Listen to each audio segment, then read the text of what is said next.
unless Danny Etling really can beat the blitz and those LSU wide receivers that I really want to ask you about because, yeah, little indication the first 2 weeks didn't need to play that kind of game against BYU and Chattanooga's Chattanooga. But do they give you indication? And you talked about the concept being not the two studs, but rotating multiple wide receivers in and out. Who have you been impressed with?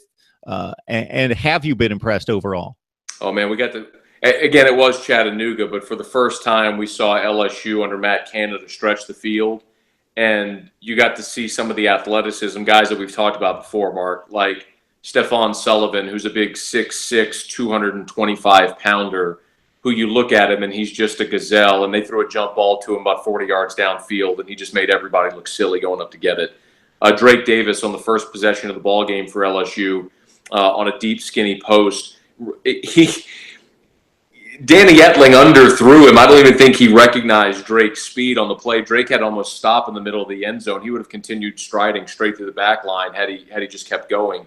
LSU's got some fantastic athletes on the edge. But that's no surprise. They've always recruited really well. But this is a different type of receiver. Whereas you've sort of become accustomed to seeing the Odell Beckhams and Jarvis Landry's at LSU, the guys that are maybe 6 foot, 190, really smaller athletic guys that can do damage over the middle.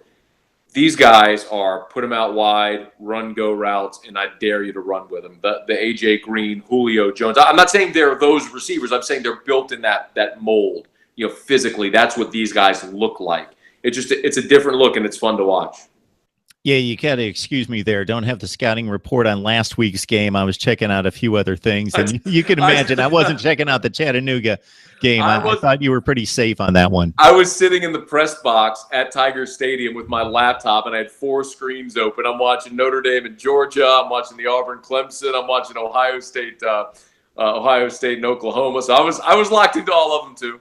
Yeah, last Saturday night was serious stuff in terms of like 4 games at the same time, and you can throw in USC Stanford all kicking off at the same time, and guys like us go crazy, and then you're locked in on one team, and you've got to be there for LSU, and makes it even more difficult.